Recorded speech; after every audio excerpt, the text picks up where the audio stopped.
지금 못 벌면 앞으로 영원히 못 벌 것처럼 생각이 되지만 사실은 그렇지 않고 그렇죠. 기회는 언제든지 계속 기회는 오게 돼 있거든요. 네. 이걸 말씀드리려고 했습니다. 모든 걸 다 알아야 되는 것도 아니고 지수가 어떻게 흘러가는지 신경을 꼭 써야 되는 것도 아닙니다. 내가 잘났다고 생각하는 사람들은 여기서 실패합니다. 안녕하십니까, 반갑습니다. 증시각도기 곽상준입니다. 이 강의를 들으신 분들은 성공할 확률이 굉장히 높아지신 거예요.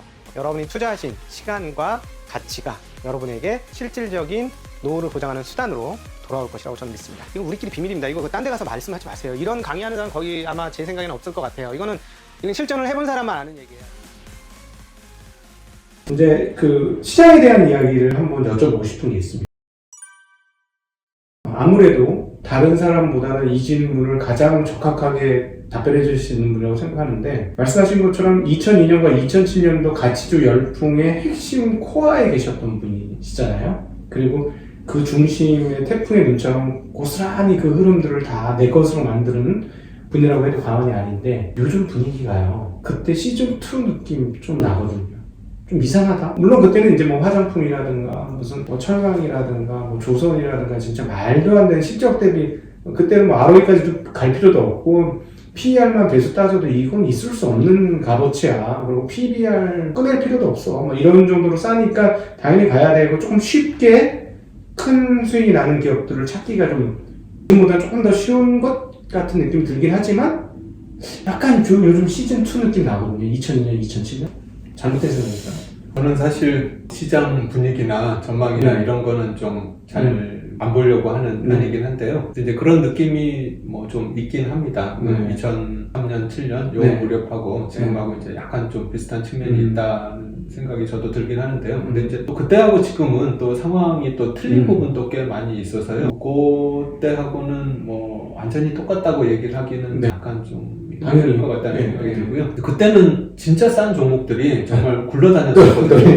네, 뭐 퍼, 이, 삼 이런 기업들이 정말 막 널려 있어가지고 작년 같은 느낌이었죠. 작년 코로나로 완전히 폭락했을 때. 근데 그 2003년, 4년은 작년보다 더 싼 기업들이 사실은 굴러다니는 시기여가지고 그 시기에 비해서는 지금은 이제 그만큼 싼 거는 좀 찾기 힘들다고 생각이 되고요. 근데 이제 또 그때하고 지금하고 좀 다른 게 그때에 비해서 지금 돈이 너무 많이 풀려. 그러니까요. 네. 제 얘기가 그 얘기예요. 그러니까 좀 다르지만 비슷한 게 서로 통하는 뭔가가 있는 그런 느낌? 그때에 비해서는 돈이 너무 많이 풀려 있고 그 유동 자금이 투자할 만한 데를 찾아서 막 돌아다닌다는 그런 느낌이 좀 들고요.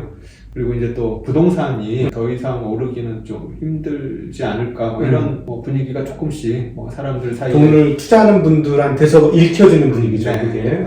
이제 그런 측면에서 보면 저평가되어 있는 기업들이 다시 재평가되는 그런 시기가 계속 이어질 수도 있지 않을까 그런 희망을 갖고는 있는데요. 뭐 시장은 한 치 앞도 알 수 없는 거라서요. 어떤 느낌이냐면, 그때는 말도 안 되는 가격이 정상화된 그런 시기였고, 2002년부터 2007년 사이는. 지금 뭐냐면 상대적으로 너무 저평가되어 있고, 저금리 상황에서 저금리 상황을 감안했을 때 말도 안 되게 저평가되어 있는 이놈들이 시장의 평균 멀티플을 받는 상황으로 유동성에 의해서 그 힘이 들어가는 그런 느낌? 가격으로 따지면 그때하고 비교할 수 없을 정도로 비싸죠. 그때는 2, 3배가 있었고 지금은 아무리 싸도 5, 6배 이상은 되니까.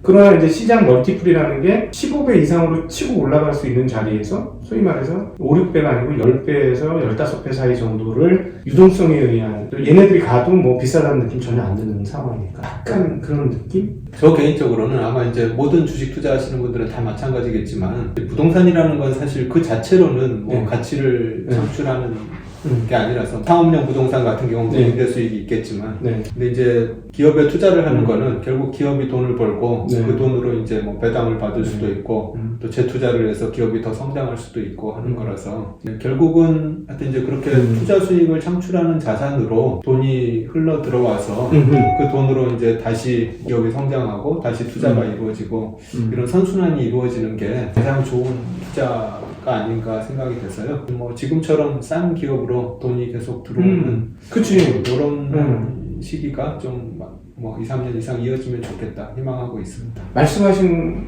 그 부분인데, 그렇죠. 제가 정확히 몰랐는데 말씀하시고 이해됐는데, 선순환이 옛날에는 그냥 싼 주식이 재평가를 받은 거고 지금은 선순환, 자산의 선순환이 좀 일어나는 거 아니냐.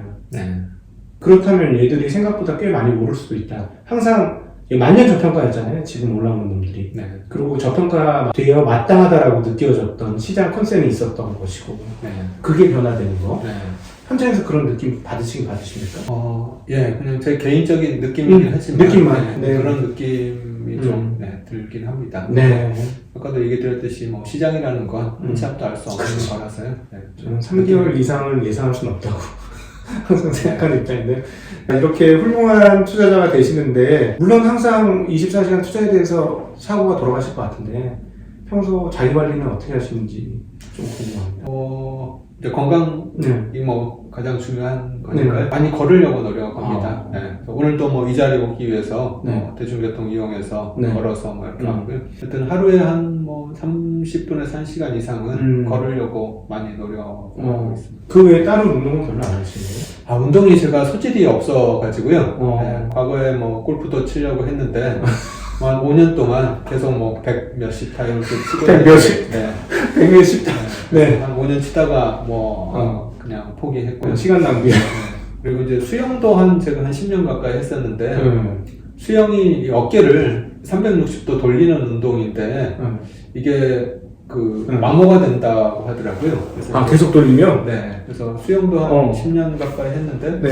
어깨가 안 좋아져서 그만두고 하여튼 뭐 열심히 걷고 있습니다. 그러니까 이 투자에서는 되게 완벽한 철인처럼 보이는데 이 운동 쪽에 가니까 결격 사유가 굉장히 많이 들어요. 운동하고 저는 안 맞는 것 같아요. 그래서 할 수 없어서 걷기를 한다. 네. 그럼 취미 생활 같은 건 어떻게 하십니까?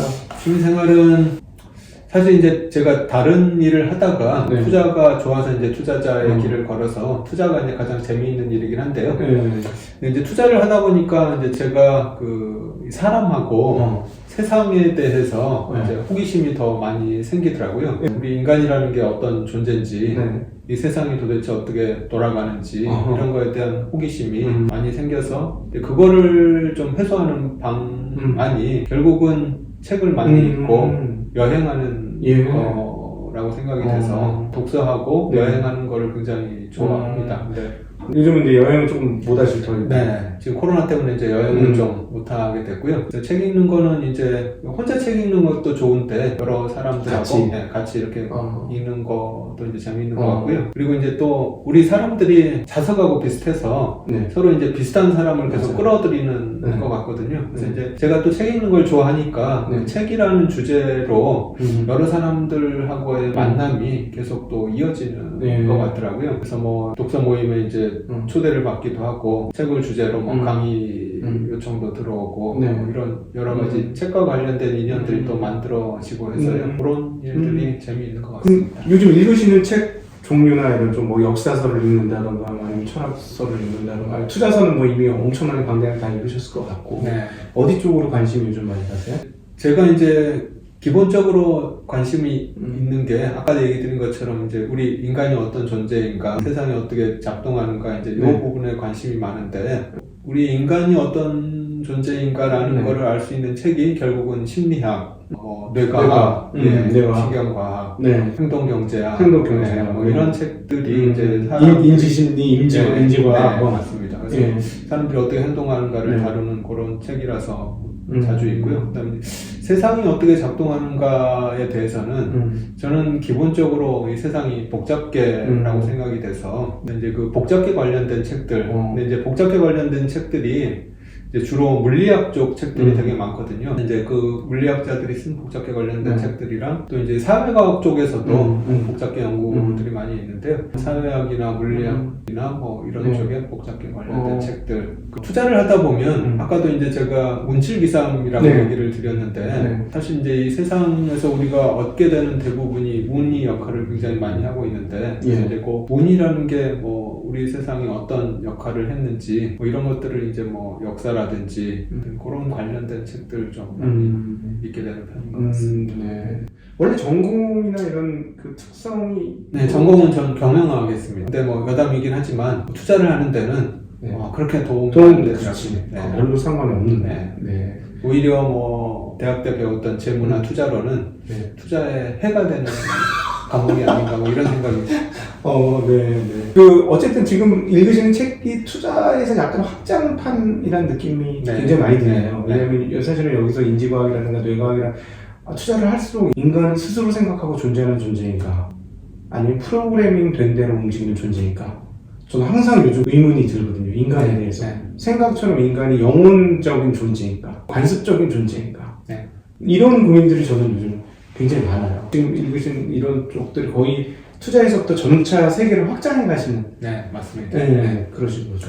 뭐 많은 사람들이 다양한 분야의 책을 읽어라 뭐 이런 네. 조언을 많이 하는데 처음부터 무턱대고 다양한 분야의 책을 읽는 그거는 제가 생각할 때는 좀 힘들 것 같고요. 처음에는 어떤 디딤돌이 하나 있어야 됩니다. 처음에 디딤돌을 놓는 역할을 하는 분야가 하나 있어야 되고 그 디딤돌을 중심으로 해서 옆으로 이제 하나씩 돌을 쌓아 나가면서 확장을 시켜 나가야지. 그런 디딤돌이 없이 처음부터 그냥 닥치는 대로 이것저것 읽는 거는 오히려 뭐 예를 들면 가뭄에 그 물을 뿌릴 때 막 사방대로 뿌려버리면 물이 금방 증발돼 버리고 남는 게 없잖아요. 한 군데다 이제 물을 뿌려야지 그 물이 이렇게 쌓이는 것처럼 그런 측면이 있지 않을까 좀 생각을 합니다. 네, 맞습니다. 그러니까 지식의 그물망을 한 코 한 코 넓혀가야지 점만 찍어가지고는 그물이 연결이 안 돼가지고 지식의 네트워크망이 안 된다는 말씀, 이런 말씀으로 저도 소화가 되네요. 그러면은 앞으로 이제 공부해보고 싶으신 부분이나 또 이렇게 더 이런 쪽 더 해보고 싶다 하시는 부분은 뭐가 있으실까요? 이제 요즘 사실은 계속 책을 읽어왔었는데요. 약간 좀 2019년 자문사 만들고 이것저것 일이 바빠져서 요즘 사실 제가 책을 잘 못 읽고 있거든요. 좀 넓힌다기보다는 다시 이제 좀 정신 차려서 책을 읽어야 되겠다 뭐 이런 생각을 좀 가지고 있습니다. 그래도 앞으로도 운동은 별로 많이 안 하실 계획이시고. 근데 몸이 이렇게 좋아야 생각도 많지 않습니까? 근데 걷는 거로 충분하신가요? 하여튼 너무 무리한 운동보다는 가벼운 운동을 꾸준히 하는 게 오히려 더 좋지 않은가. 이제 그것도 제가 이제 책에서 읽은 건데요. 건강하게 사는 법하고 관련된 책들을 저도 많이 읽는데 이제 그런 책들에서 조언을 하는 게 그런 조언들을 많이 하는. 다 경영을 하시지 않고 인문학을 하셨을 것 같은 분위기인데 말이죠. 이제 인문학 책을 읽는 걸 좋아하긴 하지만 돈 버는 것도 제가 너무 좋아해서요. 그래서 이제 돈을 버는 방법도 사실 이제 우리 인간하고 세상을 제대로 이해를 해야지 좀 더 오랫동안 꾸준히 이렇게 벌 수 있는 기반이 마련되는 거 아닌가 생각. 그럼 생활 루틴은 굉장히 단순한 편이시겠습니다. 네. 제가 이제 술 먹는 것도 제가 또 별로 좋아하진 않아가지고요. 저녁 술 약속이나 그런 게 이제 별로 없는 편이라서 가급적이면 하여튼 저녁은 일찍 집에 들어가서 가족들하고 보내려고 그렇게 노력을 하고 있고. 몇 시에 주무셔서 몇 시에 일어나십니까?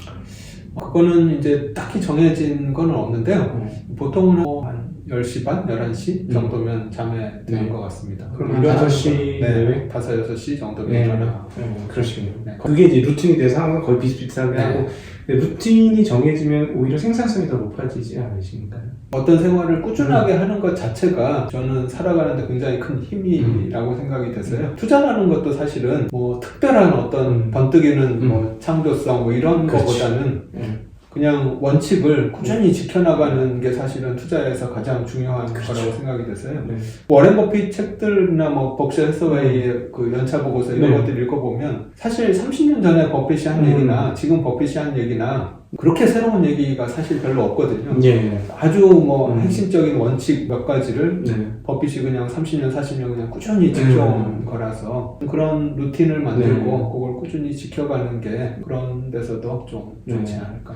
투자의 전문가가 되는 길은 사실 단순함을 향해 가는 길이 아닌가 하는 생각이 정말 많이 드는데 다시 한번 대표님 말씀을 드리면서 정말 그렇구나라는 생각을 많이 하게 됩니다. 이제 정말로 많은 분들이 들어온 것 같지만 우리 김학균 센터장의 말에 의하면 1000만 계좌가 아직 안 된다고 해요. 앞으로 그렇다면 더 많은 개인들이 시장에 들어올 가능성이 높고 어떻게 보면 정말 묻지마 투자자들이 들어올 때까지 사람들이 계속 들어오는 게 아닐까 하는 생각도 드는데요. 그렇다면 지금 들어오신 분들은 고민하고 생각하시는 분들이 많으신 것 같아요. 사실은 저한테 오시는 많은 분들도 지금 과연 투자를 하는 게 옳습니까? 라는 문의를 항상 하면서 들어오시거든요. 그런 분들에게 꼭 전해주고 싶으신 말씀들이 있으실 것 같습니다. 이 동학개미로 지칭되는 그런 일반 투자자분들한테 이것은 염두에 두고 이것은 지켰으면 좋겠다. 뭐 이런 것들 있으시면 얘기해 주십시오. 이제 뭐 이거는 제가 아니라도 이제 많은 분들이 이미 다 조언을 하셨을 것 같은데요. 일단 하여튼 조급해하면 사실은 그거는 그 필패하는 지름길이거든요. 그리고 내가 준비가 돼 있지 않은 상태에서 큰 돈을 벌려고 하면 그건 이제 오히려 나중에 독이 될 가능성이 굉장히 벌었다고 할지라도 네. 지금 못 벌면 앞으로 영원히 못 벌 것처럼 생각이 되지만 사실은 그렇지 않고 그렇죠. 기회는 언제든지 계속 기회는 오게 돼 있거든요. 네. 예를 들면 뭐 IMF 때도 이제 큰 기회가 왔지만 네. 기회를 놓쳤더라도 다시 또 2008년 금융위기 이후에 또 기회가 왔었고 또 네. 지금 코로나 이후에 지금 이제 또 다시 기회가 생기고 있고 네.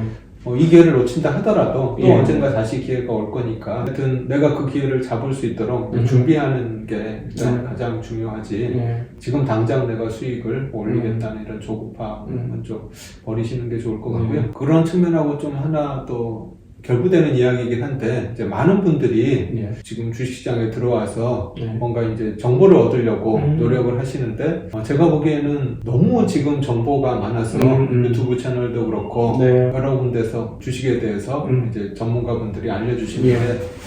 그렇게 너무 많은 정보가 오히려 이제 네. 독이 된다고 저는 생각을 하거든요. 네. 예를 들면은 뭐 지금 한참 이슈가 되고 있는 게 이제 공매도가 지금 되는데 공매도로 인해서 주식시장이 얼마나 영향을 받을까 이런 것들을 이제 막 사람들이 궁금해하고 하시는데 사실은 그런 거에 신경을 쓰다 보면 투자가 너무너무 어려워집니다. 계속해서 어떤 새로운 이슈가 생기고 예를 들면 인플레가 될 것 같은데 금리가 올라갈 것 같은데 네. 뭐 이런 하나하나 것들에 다 신경을 쓰다 보면 네. 사실은 투자가 너무너무 어려워져서 네. 투자하기가 어려워지는 거죠. 예. 그래서 그런 것보다는 이제 저는 개별 기업에 좀 네. 집중하시는 연습을 네. 하면 좋겠다 이런 조언을 드리고 있는데 이제 그게 또 개인 투자자분들이 하시기에 또 좀 제일 힘든 것 중에 하나가 네. 아닐까 생각이 돼서요. 근데 이제 그거는 좀 연습이 좀 필요하신 것 같고요. 그리고 이 주식 투자를 하시면서 네. 대부분의 사람들이 최고의 수익을 내기 위해서 노력을 많이 하시는데 근데 이제 제가 지금까지 투자를 해보면 주식 투자는 수익률 게임이 아니라 예. 리스크 매니지먼트가 훨씬 더 중요하다고 네. 생각을 하거든요. 근데 이제 많은 사람들이 이 리스크 매니지먼트에 대해서는 네. 좀 잘 인식을 못 하시는 것 같아요. 예. 주식 투자를 수익률 게임으로 네. 누가 최고 수익을 내는가 이제 네. 이 게임으로 생각을 하시는데 사실은 계속해서 최고의 수익을 올리는 거는 불가능하고요.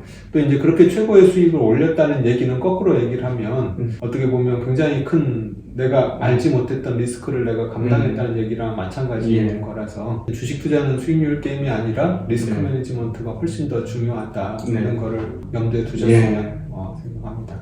오늘 정말 진짜 주옥 같은 이거는 여러분들 품에 꼭 안으시고 성경을 펴서 읽듯이 보셔야 되는 그런 이야기를 정말 중요한 얘기를 해주셨고요. 기습 질문 하나 하도록 하겠습니다. 오늘 장 어떻게 몇 포인트인지 아시죠? 잘 모르겠어요. 잘 모르시죠? 네. 저도 잘 모르거든요. 이걸 말씀드리려고 했습니다. 모든 걸 다 알아야 되는 것도 아니고 지수가 어떻게 흘러가는지 신경을 꼭 써야 되는 것도 아닙니다.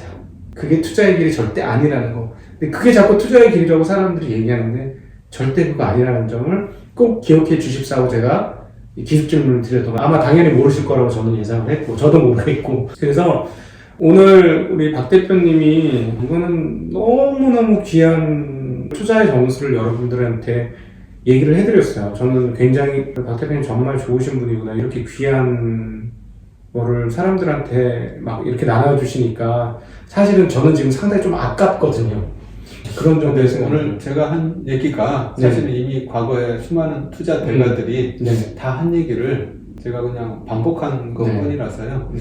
그래서 여러분들에게 필요한 게 뭐냐면 이게 남의 이야기에서 내 앞의 이야기로 그리고 그것이 나의 이야기로 내 몸속에 들어온 이야기로 또 뼈에 새겨지는 이야기로까지 오신다면 여러분은 분명히 훌륭한 투자자가 되실 수 있습니다. 이건 제가 장담하는 내용이고요. 그래서 오늘 굉장히 중요한 얘기를 해주셨으니까요. 모르시겠으면요. 성공한 투자자, 소위 말하는 고수 투자자를 했던 걸 그대로 따라 하시는 게 여러분이 가장 빠르게 성장할 수 있는 길인데 오늘 그 얘기들을 해주셨습니다. 그래서 꼭 좀 다시 한번 보시고 기억하시기를 부탁드립니다. 정말 귀한 얘기 해주셔서 너무 감사드립니다. 네. 이런 걸 통해서 저희들이 바라는 거는 아마도 많은 사람들이 조금 더 호혜적인 혜택을 받고 자본시장의 수혜를 조금 더 받아서 조금 더 많은 사람들이 이것들을 나누고 그래서 사회가 조금 더 좋아지기를 바라는 그런 마음에서 저는 말씀해 주셨다고 생각이 들어요. 그런 측면에서 너무 감사드리고 네, 저는 오늘 이 시간을 통해서 우리 박 대표님을 원래 사랑했지만 더 진하게 사랑하는 시간이 되었습니다. 함께 해주신 증시각도기 TV 시청자분들께도 진심으로 감사드리고 앞으로도 가끔씩 때가 되면 잊을만 하면 한 번씩 나와서 이게 좋은 말씀 해주시면 좋을 것 같습니다. 함께 해주신 여러분 인사드리겠습니다. 고맙습니다.